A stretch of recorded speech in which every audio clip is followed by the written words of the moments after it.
E agora a gente vai falar sobre uma outra expressão linguística que deixa claro de onde provém o sofrimento. Chama equivalência complexa. E é muito simples da gente entender esse tema.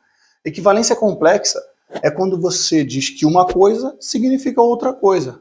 Normalmente, aqui é uma questão prática, uma ação, e aqui uma questão intelectual, uma questão interna. Por exemplo, ele falou alto comigo, foi grosseiro. Se ele falou alto, significa que foi grosseiro. Se ele gritou, significa que foi grosseiro. Então, veja, aqui é um fato, aqui é uma atitude. Aqui é uma correlação que eu fiz.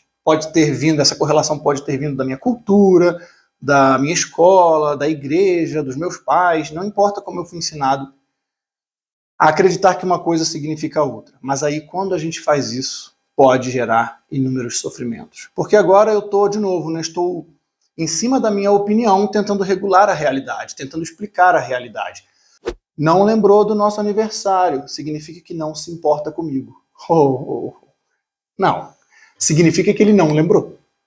Quando você faz esse salto, você começa a criar um sustento para o seu sofrimento, baseado na sua opinião, baseado em como você significa o fato.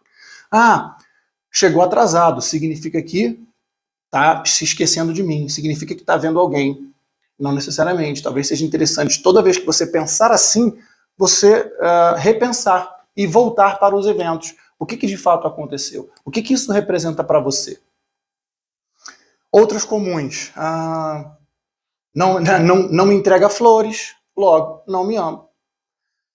Aqui você pode botar várias outras palavras, como por exemplo, logo, então, dessa forma.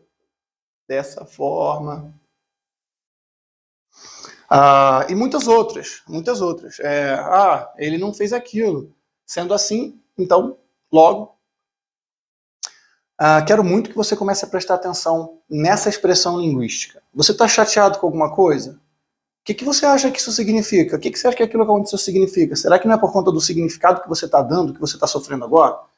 E é muito comum, por exemplo, olha só que legal, uma vez um cliente meu chegou aqui esbaforido porque uma pessoa tinha atravessado a rua na frente dele e ele falou assim, olha, um absurdo, o cara atravessou correndo, é um mal educado, um desrespeitoso.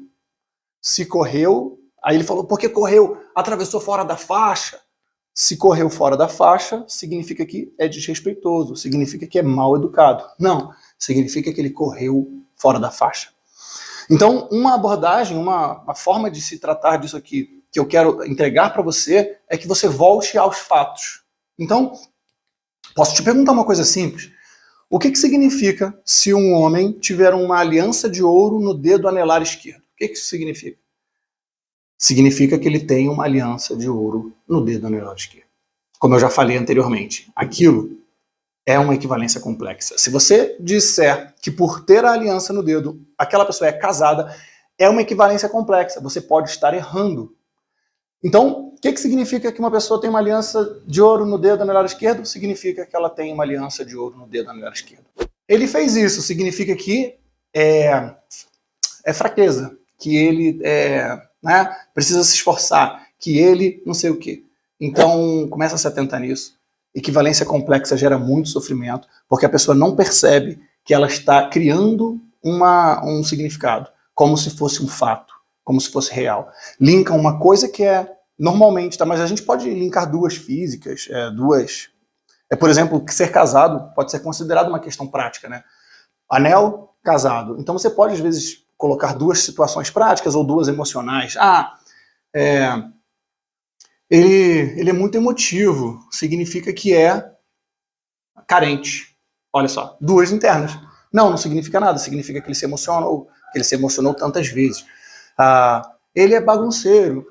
Você pode voltar para os fatos. Não arrumou o quarto, significa que não arrumou o quarto. É isso que significa, que ele não arrumou o quarto. Talvez a gente precise de algum instrumento para ajudá-lo a arrumar o quarto. Significa que é bagunceiro, ele eleva um nível e aí vai para a sua opinião. E a opinião é fundamento para o sofrimento.